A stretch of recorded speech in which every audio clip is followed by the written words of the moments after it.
A'udzubillahi minasyaitonirrajim. Bismillahirrahmanirrahim. Assalamualaikum warahmatullahi wabarakatuh. Innal hamdalillah nahmaduhu wa nasta'inuhu wa nastaghfiruh wa na'udzu billahi min shururi anfusina wa min sayyiati a'malina may yahdihillahu fala mudhillalah wa may yudlilhu fala hadiyalah. Asyhadu an la ilaha illallah wahdahu la syarikalah wa asyhadu anna Muhammadan abduhu wa rasuluhu la nabiyya ba'dah.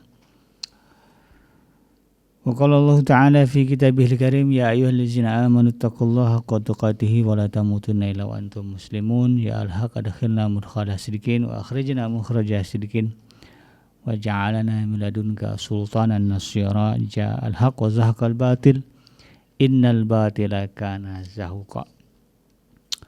Ya al-ghaffar rabbana innana amanna faghfir lana dzunubana wa qina adzabannar.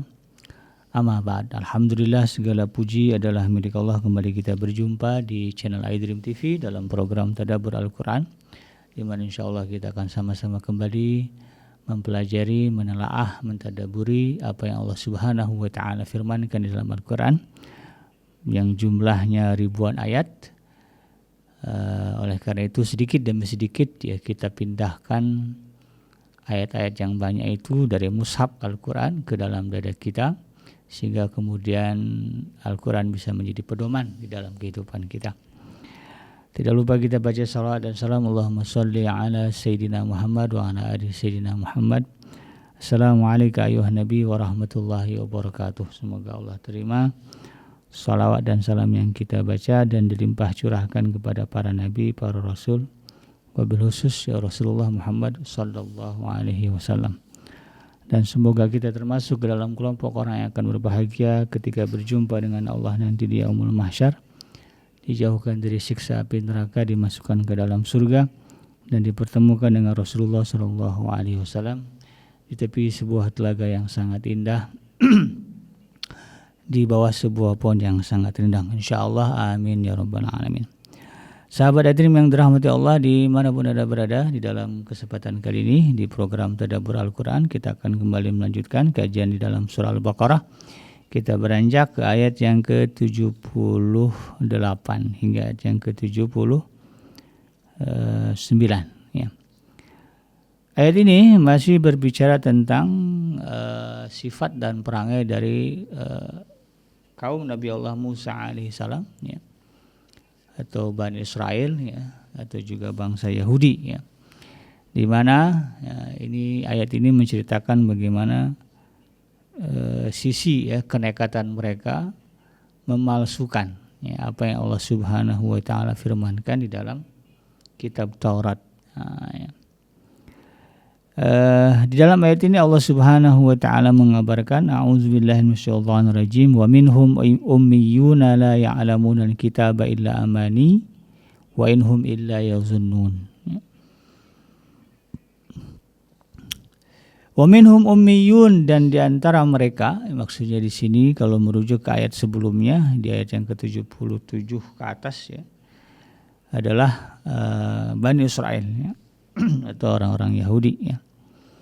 Pada saat itu ya wa minhum ummiyun ya, pada saat itu ya di masa sepeninggalan Nabi Allah Musa alaihissalam ya, di antara mereka itu ada yang ummi ya. Ummi di sini dimaknai oleh para mufasir sebagai buta huruf ya, tidak bisa baca dan tulis ya. Bahkan lebih dari itu kata Allah disebutkan di sini la ya'lamuna al-kitaba illa amaniya.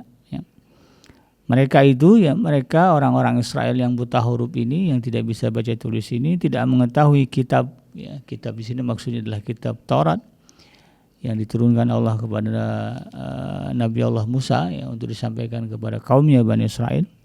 Illa amani, kecuali hanya angan-angan. Jadi mereka punya tafsir tersendiri ya, tentang kitab Taurat yang mereka terima dari Nabi Allah Musa alaihissalam ya, disebabkan mereka tidak bisa membaca ya. Tidak bisa membaca, tidak bisa menulis ketika berbicara kitab Taurat ya. Maka yang ada di dalam benak mereka, di dalam pikiran mereka ya terkait dengan kitab Taurat itu hanyalah angan-angan. Wa inhum illa yazunnun, ya.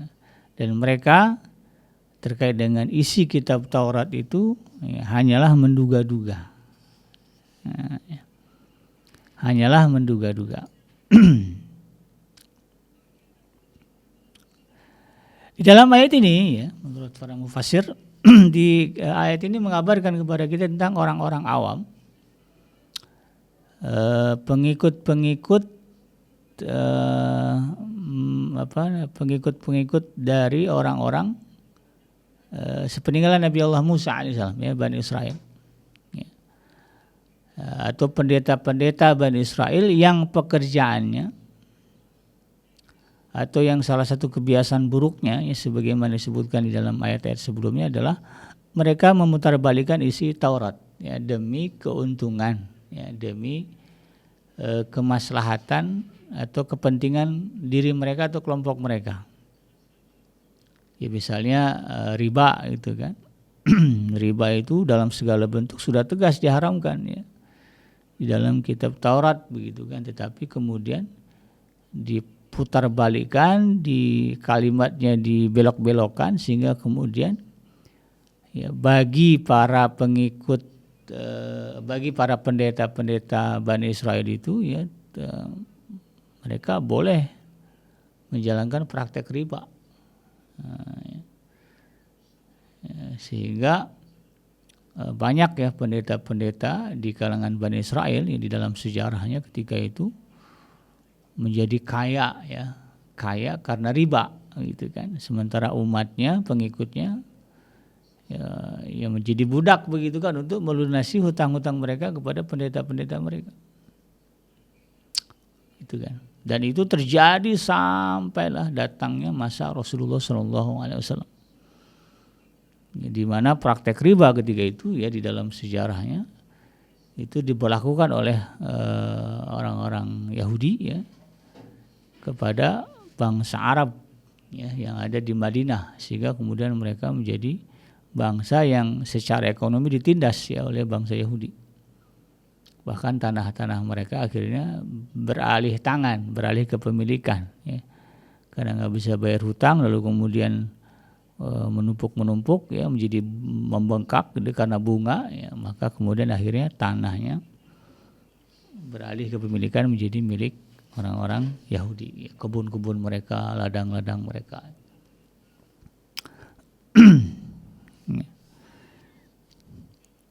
Itu sebagai contoh, ya, belum lagi mungkin hukum-hukum yang lain lah. Jadi,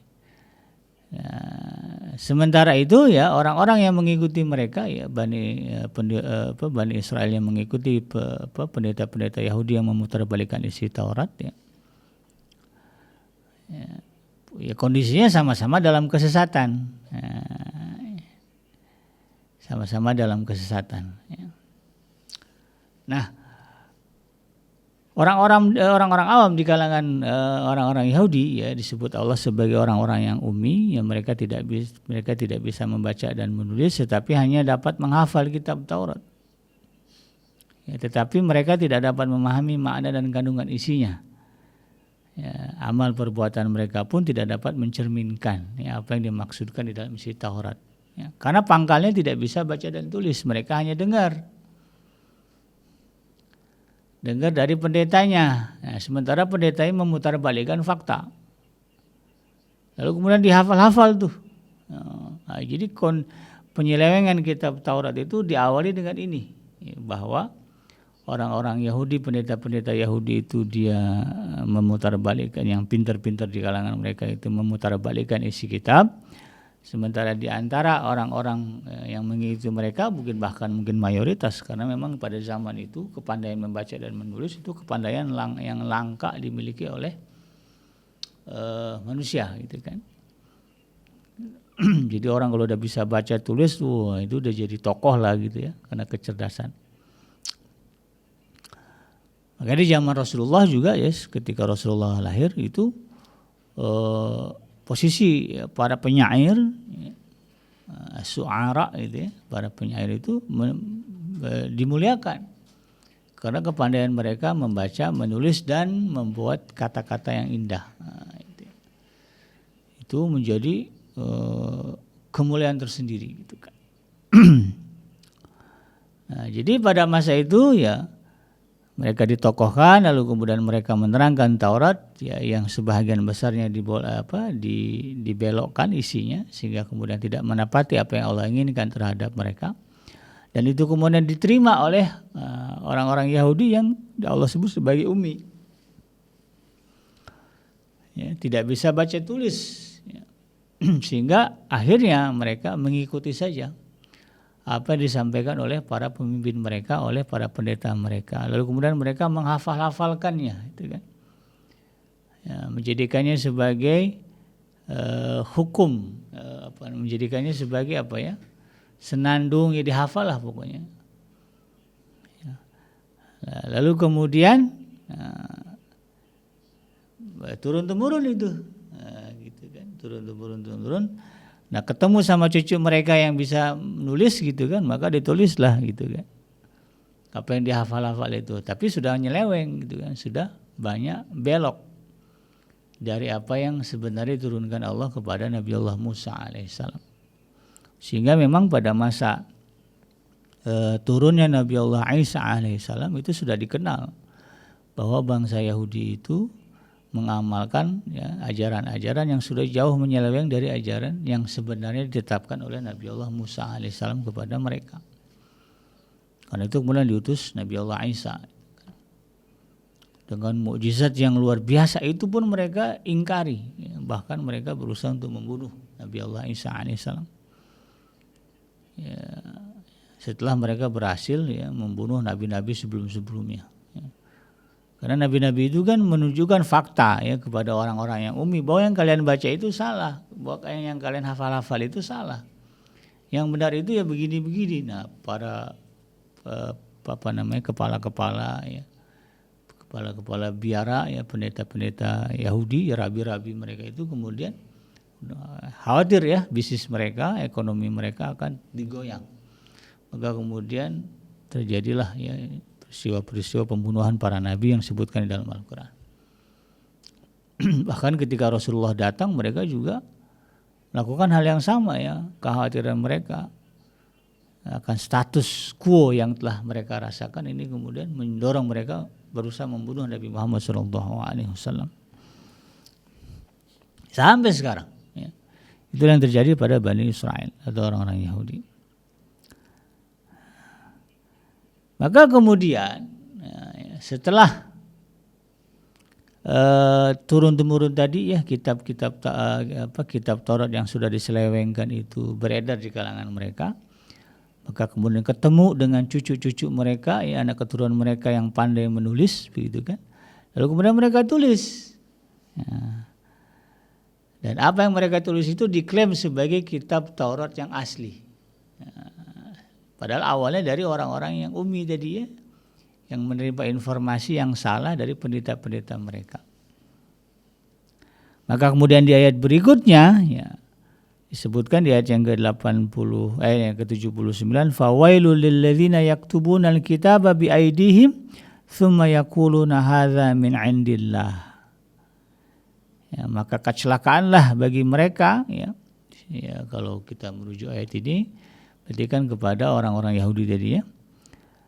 Kepada mereka alladzina yaktubuna alkitab, yang kemudian menulis kitab biaidihim dengan tangan mereka, tsumma yaqulu, lalu kemudian mereka mengumumkan ya, mendeklar ya, atau mendeklarasikan hadza min indillah, inilah yang Allah turunkan kepada kita. Nah, ini Allah runutkan tadi ya.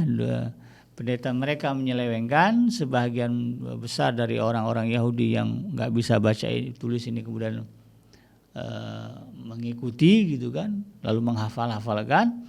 Kesininya kemudian yang mereka yang bisa baca tulis menulisnya, nah gitu kan, dengan mengatakan inilah yang Allah turunkan kepada kita, apa yang turunkan kepada Musa gitu kan, sama gitu kan. Walaupun isinya ya kayak misalnya riba gitu kan, riba jelas-jelas adalah praktek yang menyusahkan, yang menzolimi gitu kan masyarakat, tetapi mereka bilang itu dari Tuhan, nah, gitu kan bertentangan gitu. Tapi karena itu tadi menyangkut kepentingan mereka, nggak ada masalah bagi mereka untuk kemudian mengatakan Hadza min indillah. Inilah yang Allah turunkan kepada kita. Padahal secara logika enggak mungkin Tuhan yang Maha Pengasih Penyayang menurunkan satu hukum yang kemudian menyusahkan manusia. Jadi kalau kita perhatikan tidak ada hukum ya di dalam Al-Qur'an ya. Kita lihat deh ya. Dari awal sampai akhir yang hukum-hukumnya itu kemudian menyusahkan kita manusia. Bahkan Allah sudah menegaskan kan dalam surah Al-Baqarah, la yukallifullahu nafsan illa wus'aha. Allah tidak akan membebani manusia kecuali sesuai dengan kesanggupannya. Bahkan ditegaskan lagi, fattaqullaha mastata'tum. Ya, bertakwalah sesuai dengan kadar kemampuan maksimal yang kalian miliki. Ya, jangan kemudian dipaksakan tanpa didasari oleh kemampuan. Sampai seperti itu begitu kan. Ya, tapi kenapa kemudian ayat-ayat ya yang diklaim oleh pendeta-pendeta Yahudi itu kan, yang menyeleweng itu mengatakan inilah hukum Tuhan. Dasarnya adalah liyashtaru bihi tsamanan qalila. Ya, yang dengan itu kemudian mereka menjual ayat-ayat tersebut ya, ayat-ayat yang mereka karang itu ya, dengan harga yang murah sebetulnya. Artinya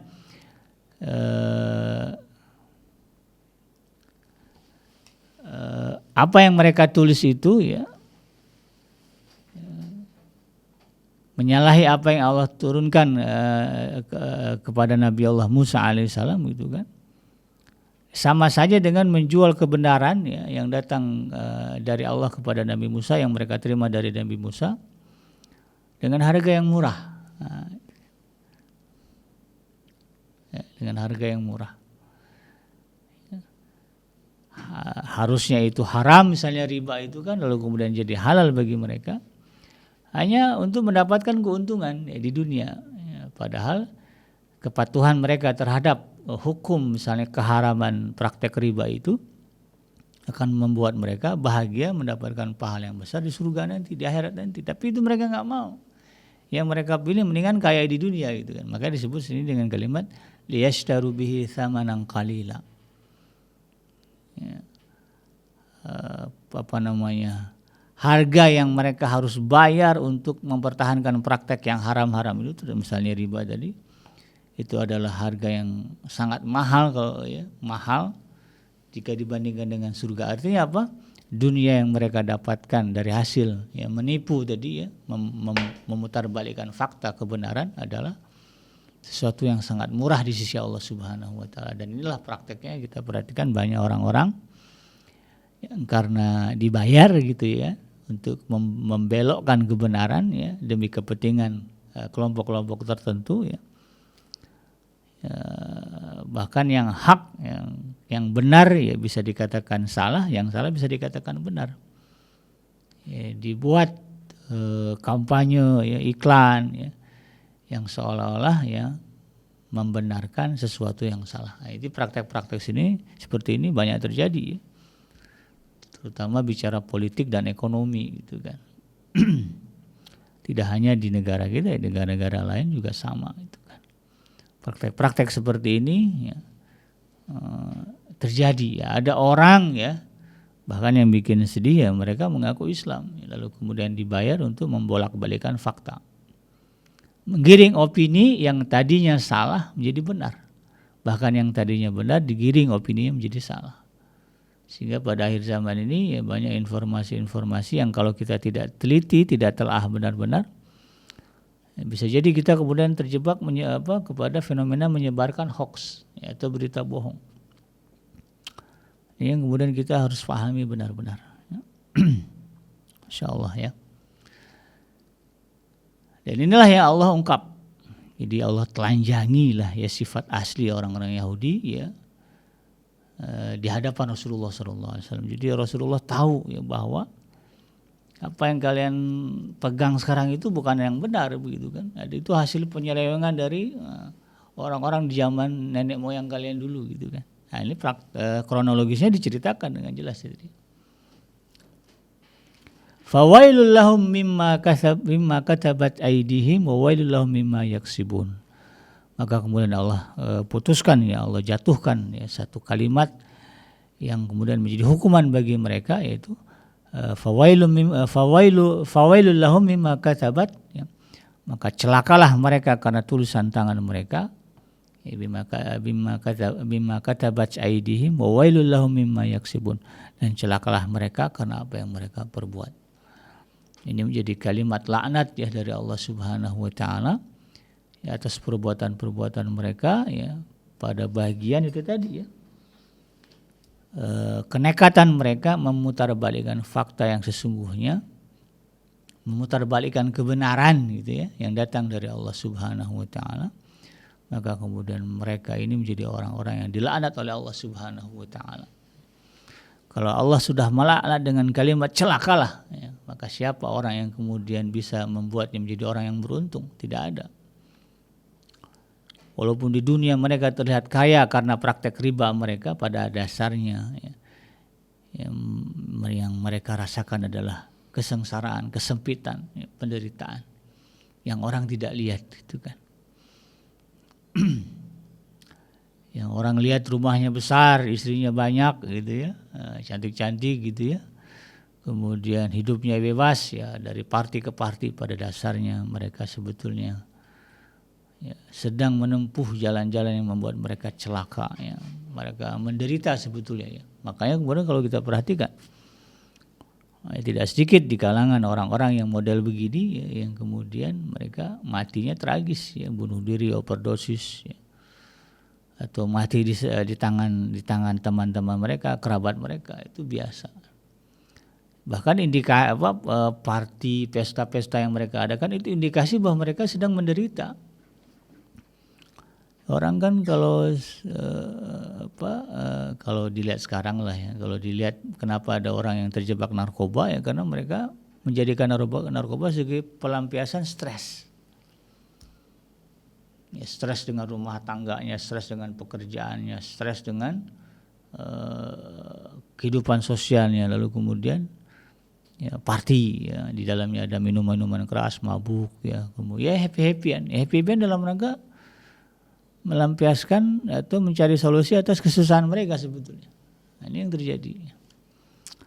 Maka inilah yang kemudian harus menjadi ibrah ya bagi kita umat Nabi Muhammad SAW, untuk kemudian tidak meniru langkah Bani Israel ya, yang dirincikan oleh Allah Subhanahu wa taala. Di satu sisi ayat ini ya, mengajarkan kepada kita untuk kemudian berhijrah ya, dari kebodohan kepada ilmu. Jadi kalau kita lihat ayat yang lain ya, ada ayat yang memerintahkan hendaknya ada segolongan di antara manusia ya, yang menekuni agama. Nah, jadi yang jihad tapi jangan semuanya jihad gitu kan. Hendaknya ada sebahagian yang kemudian menekuni ya, liyatafaqahu fiddin ya, untuk memperdalam agama. Ya, jadi ya, kalau kita ya punya anak begitu kan, banyak kebetulan misalnya lebih dari 3 itu ya, 3 juga udah banyak sebetulnya. Maka hendaknya ada di antara anak kita itu yang kemudian faham agama ya, takhusus dalam bidang agama. Jangan semuanya gitu kan. Nanti ada yang jadi insinyur, ada yang jadi dokter gitu kan. Tapi ada juga yang kemudian kita khususkan agar mereka menjadi orang yang faqih ya, dalam urusan agama. Ya, santri juga sama itu, kalau ada pesantren gitu kan, kita bangun institusi pendidikan, jangan arahkan santri ini semuanya jadi ustadz gitu ya, jadi kiai, tapi arahkanlah ya sebagian, ada yang jadi insinyur, jadi dokter, jadi birokrat, jadi teknokrat gitu ya. Maka di antara mereka ada nanti kita khususkan jadi kiai ya, jadi ulama gitu kan. Sehingga nanti balance gitu kan. Jangan sampai nanti ya bidang ekonomi ya, bidang teknologi dikuasai oleh orang yang bukan Islam, non Muslim. Tidak ada orang Islam yang mampu menguasai itu. Nanti susah kita ya. Apalagi pertanian ya, pertanian kita dikuasai oleh non Muslim, repot gitu kan. Sementara kita hidup dari makan ya. Kalau makanan itu dikuasai oleh orang-orang yang tidak menyembah Allah, wah ini jadi masalah ya. Maka ada santri yang nanti yang mendalami bidang pertanian, ya, peternakan, ya, apalagi peternakan kita wajib disyariatkan kurban, ya, ada akikah itu. Ini harus dipandang. Jadi sebetulnya idealnya kurikulum pesantren itu ya begitu, ya. Kalau kembali ke kurikulum merdeka, ya, MBKM, ya, santri-santri ini diarahkan sesuai dengan minat dan bakat masing-masing. Itu. Tapi tetap, ya, di antara mereka ya semuanya itu tidak boleh statusnya buta dan bodoh dari agama. Jadi kalau bicara kalimat ummi di sini sebetulnya yang paling mendasar adalah bodoh buta huruf tentang agama. Kalau manusia buta huruf tentang ilmu ekonomi, ya, tapi dia melek agama, insya Allah masih selamat. Ya. Dia buta, ya, buta huruf tentang ilmu misalnya fisika, kimia, ya, tapi dia masih paham agama, masih melek agama, insya Allah masih selamat. Karena Allah akan membimbing mereka untuk kemudian bisa selamat, ya, di dalam dunianya, gitu kan. Jadi pentingnya melek agama ya begini. Jadi anak misalnya kita kalau punya anak kan ada yang jadi ini jadi itu, tetap ya kita ajarkan kepada mereka pondasi yang utama itu agama. Sehingga nanti mereka kalau melek agama tidak dengan mudah dibodoh-bodohi. Ya sebagaimana yang terjadi pada Bani Israel, ya, diselewengkan oleh pemimpin mereka, pendeta-pendeta mereka, sehingga ajaran yang benar jadi salah. Jadi anak-anak kita ini, ya, kita sendirilah gitu kan, ya, tidak boleh buta tentang agama. Tidak boleh buta, harus tahu tentang agama. Harus tahu tentang apa sih yang Allah firmankan dalam Al-Quran. Oke, kalau ada orang mengatakan ini ada dalam Al-Quran, dalam hadis, ya kritislah gitu kan. Jangan terima aja. Kalau dalam Quran ayat berapa, surat apa, ayat berapa gitu kan. Ya, nanti kita cek, alhamdulillah zaman sekarang kan dengan kemajuan teknologi Allah mudahkan, ya, di handphone kita ada Quran gitu, bisa ada Quran. Ya, belum lagi yang mushafnya, belum Quran terjemahnya, di laptop juga ada Quran. Sehingga kalau ada informasi-informasi yang menyesatkan, ya, yang mengklaim itu adalah sumbernya Al-Quran dan hadis, kita bisa cek benar enggak itu, ya, apa yang mereka klaim itu, ya. Sehingga kita tidak mudah tersesat sebagaimana tersesatnya Bani Israel. Ini semoga menjadi motivasi bagi kita semuanya. Oleh karena itu, ya, mulailah, ya, sedikit demi sedikit, ya, kita pelajari Al-Quran, ya, karena Al-Quran ini kan kitab yang utama, petunjuk yang utama dari Allah, yang sekarang sudah terhimpun dalam satu mushaf ini. Pelajari, dalami, untuk kemudian, ya, kita pedomani, ya, dalam kehidupan kita. Apa saja yang bertentangan dengan Al-Quran, nah, ya, ini kita jadi tahu gitu, ya. Ada orang, di dalam hadisnya gini. Ada ulama mengatakan begini, timbangannya Al-Quran. Kalau fenomenanya kan begitu, ya. Ada yang ngakunya Habib, ada yang ngakunya Mama, ya, kalau di Sunda ini. Ada yang ngakunya Buya, menyampaikan ajaran begitu kan. Ajarannya agak aneh gitu, ya. Terutama orang-orang kita ini kaitan dengan mistik, ya, dengan peristiwa-peristiwa yang magis, ya, yang ajaib-ajaib gitu disampaikan, ya, yang cerita yang menyampaikannya pakai serban gitu kan. Cerita tentang orang-orang dulu, ya, yang katanya mengamalkan ini mengamalkan itu, bisa terbang, bisa begini. Nah, itu timbangan kita Al-Quran.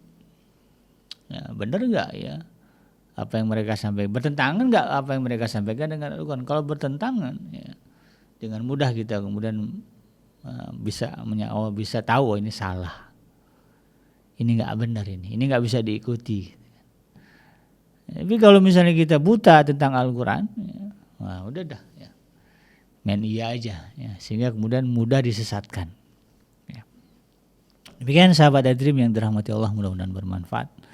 Yang benar datang dari Allah Subhanahu wa Ta'ala, dan yang salah semata-mata lahir dari kealfaan dan kehidupan saya pribadi. Saya bikinnya pamit undur. Subhanaka Allahumma rabbana wa bihamdika asyhadu an la ilaha illa anta astaghfiruka wa atubu ilaik. Hasbiyallahu la ilaha illa huwa alaihi tawakkaltu wa huwa rabbul arsyil azim. Walhamdulillahirabbil alamin. Wassalamualaikum warahmatullahi wabarakatuh.